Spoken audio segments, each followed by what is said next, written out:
right? So today's session is mostly about covering these two list methods, and it is to a certain level of deep dive also, not just simple execution, but also taking it to a level where you can start applying it in real world projects. Okay. So finally, we can get started. So you know that both of these are methods and they are used in certain situations. And just to give you an overview, both of these methods help you remove information from an existing list, right? So by the name of it, the remove method will tell you that I can remove a certain element in a list. And so would this as well. But the difference between the two is that the method remove will remove an item based on its name, right? So it will remove based on value, right? So let's say in this list below, if you want to remove this value, then you will pass the value in the remove method, right? Currently, I'm just providing you an overview of both of these. So you have to pass in the list, in the method, the name of that entity that you want to get out, okay? But often at times, you don't want to declare the name, rather you want to provide the index of the element, right? So this is the application of remove method. Specify the value that you want to knock off, and this will be removed out from the list. But often at times, when you want to remove a certain value based on index, right, that is where this other method comes in. So high level clarity is there, right? Yes, sir. Right? High level, you understand that both of these are used for removing items, right? Just that this one will do based on value like this, and the below one, I'll also write that, will remove the value based on index. And by default, it removes the last element, but you can always change this. You can write any number, any index value, and both of these are index values. Right, so this is what we'll learn in more depth today. And I'll show you very interesting examples, at least to me, they are very interesting. And that will help you learn other concepts as well. So I want to start with this list, which is a collection of readings. And imagine you are doing some experimentation, right? You're doing some experiment in a physics lab or somewhere where you are noting down the reading, right? And let's say someone captured all the readings in a list, right? So this is a list of experiment readings. And for some reason, there is a NA value, and NA means not applicable. Usually it means not applicable. And you want to get rid of this. So I can apply the simple remove method. Can I do that? I can, right? So I'll write the list name and then the method. And you can see the list of all the methods. Out of that, I'll select remove. And like I told earlier, I will pass the specific name itself. And similar to what we saw in the last session, some of the methods in a list will not display an output. And this remove method is also one of those cases. So when I run the cell, it does not display any output. Okay. And what I can do next is just quickly check whether the list still has the value or not. And it does not. So do notice that NA has gone. You can see it, right? Third item was this. Now it is not there. So this is plain and simple execution. This line just tells you how it works. The method works in its plain and simple form. But then in practical projects, things are usually not like this, right? In mostly all the real world instances, you will not end up writing something like this, right? So which is where other examples come in. So let's go to the other example where we have a list, right? This is a different name. And can you notice what is different about this list? Can you tell me what is different? Please look at it closely. Compared. There are two NA values. Exactly. And the name of the example also tells you that there are multiple garbage values. Right, so most likely in real data, you will find multiple instances, right? And there is NA here at the tail end, and then at the third position also. Now, you might look at this and you can tell what is so great about this second example. I can just apply remove method, and that should get rid of NA. But when I do so, and then also look at the list, what do I see? So still one NA values. So since there were two of them, only one of the NA value got eliminated. The second one is still there. And look at the position. It is just that second last item. So the weakness about this method remove, what is the weakness? It works on what? Only on the First occurrence. So it will only remove the first occurrence, not all. Okay, so this is one of the limitations. Okay, you understand limitation, right? In a plain and simple environment, it will work like perfect. But when real cases come, such as this, then you have to think of a different approach. Okay, first be familiar with that there is a limitation. And how do I get rid of the limitation? Anything that you can think of? How do I get rid of both the NA values in one shot? Right? So I can always do this again, right? I can always do this again. And also, let's say check. So now there is no NA values. Do you see it? Yes, sir. But to eliminate the NA values, I had to run the code twice. One is here, one is here. Correct? And what could be a better way to do this? We could just, pop that. We would write NA and it would pop every occurrence of NA in the list. For pop, you need to pass the index value. So you can pass the value as 2 and you can pass the value as -2. But for you to do that, you have to also locate the index value, which is use the index method. And index method also has that limitation. Let me also tell you. The index method also has the limitation, which is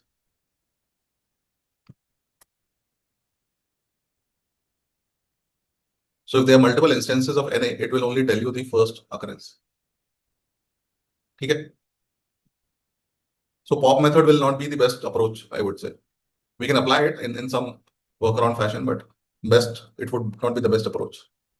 What do I do now? Can I use a loop? Can I do a Yes, sir. Can use a loop. for loop or while loop? And how will that look like? How that loop should look like? Think. So like while traversing through each element of the list, if the element is equal to NA, we pop it off. So you're saying if I run a for loop and attack each item and check whether that item is NA, then I do a remove. Yes, sir. Correct? Now, there is a slight disadvantage with that approach. Let me first show you, okay? Let me define this again. For item in this, if I do a print first, that gives me access to all the items. There are 2 NA values. And I can just do a if condition, which is if item is equal to NA and Yes, sir. remove. And what do I write in remove? NA. Correct? So if item equals like double equals item. Right, Aviram, you notice now? This Yes, should be double equal to, because we are doing a comparison. We are not doing an assignment. Okay, so when I do this, and let's imagine the way a loop is running before even actually executing the code. Let's imagine how this is going to run. So this is going to be false, false, true. And when I do a remove, it will remove this first occurrence. Okay, and then it will keep on moving further. And then it will go reach here and then again remove it. Okay, so for this case, it will work fine. And let's double check. Right, so there were 1, 2, 3, 4, 5, 6, 7, 8, 9, 10 values, and now there are 1, 2, 3, 4, 5, 6, 7, 8. Right, so this is worked fine. But this may also make you believe that this approach is fine. But if I tweak the list slightly, then we can see the limitation. Most likely it will not run fine. Right, so I want to show you a different instance of the same list where we have NA values back to back. Okay, so what I've done is, instead of having NA value here, I have included just besides this first NA value. That's the only difference. So the second last item is gone. Now imagine it is coming here. And when I run this again, okay, let's see what is the output.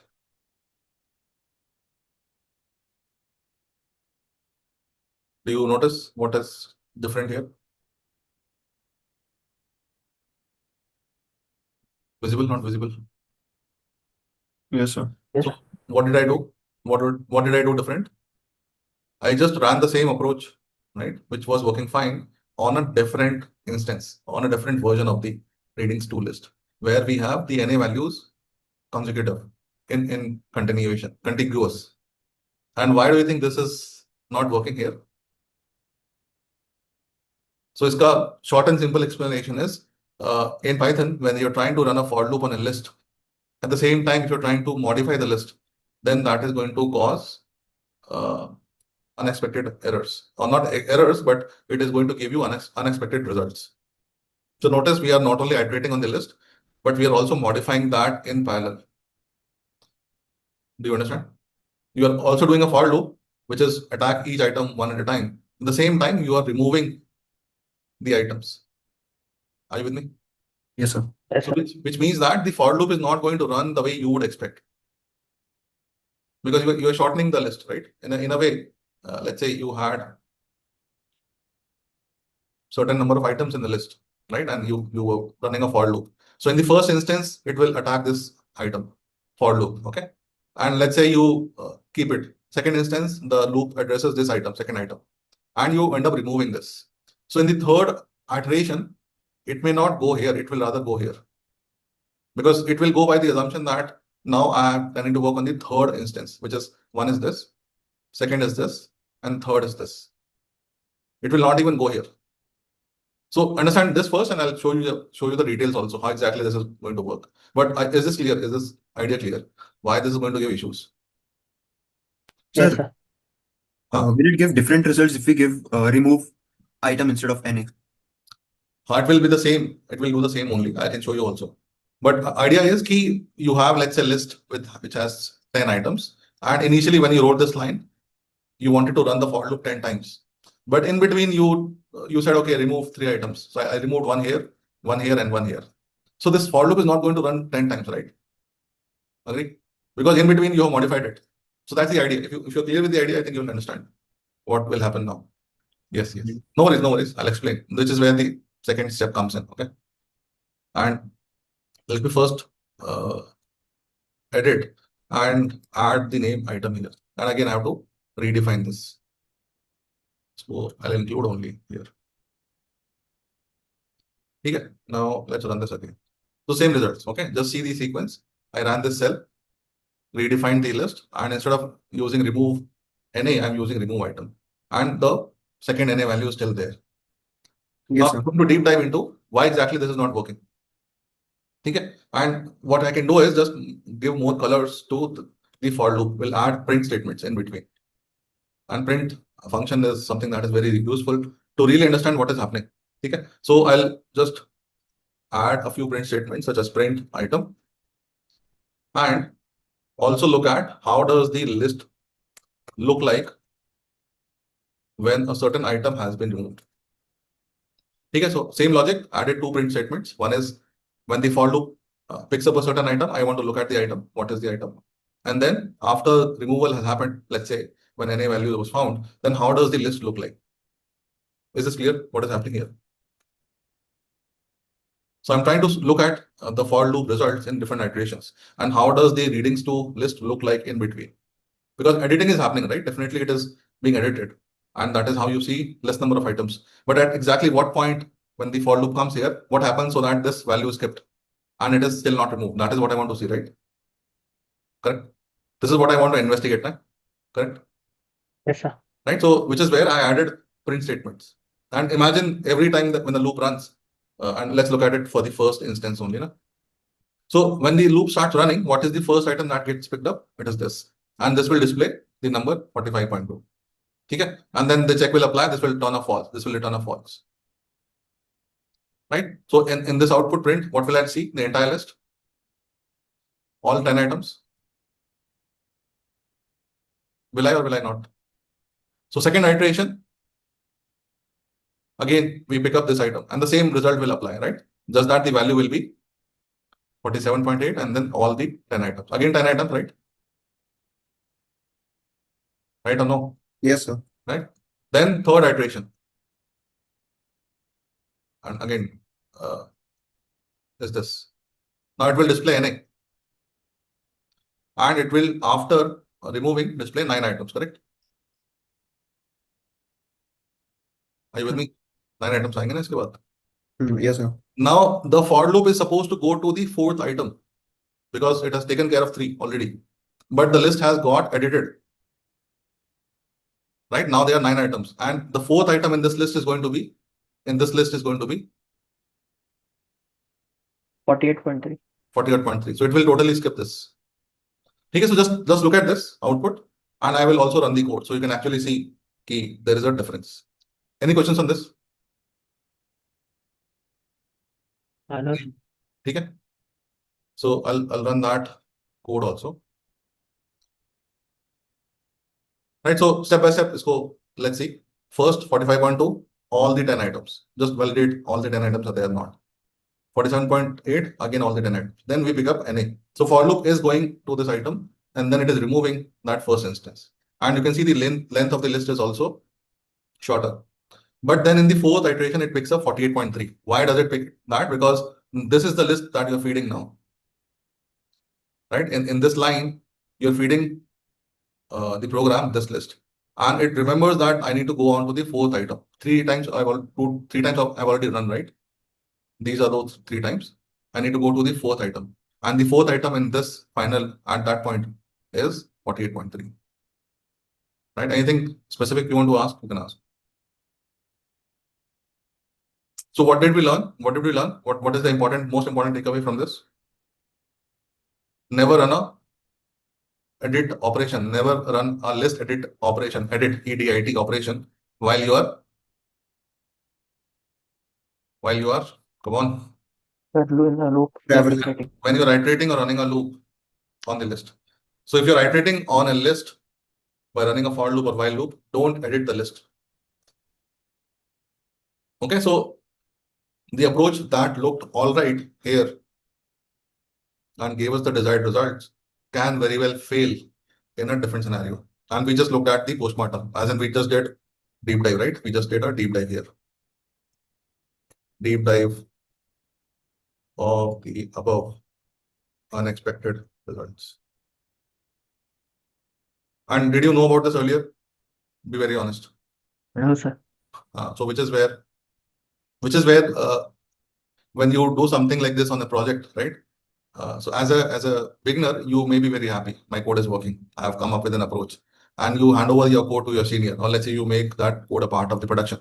And when the live data comes like this, and the code breaks down, or it does not break down, but it also still shows the unnecessary values. And when this value gets processed somewhere, because it is a text value, right?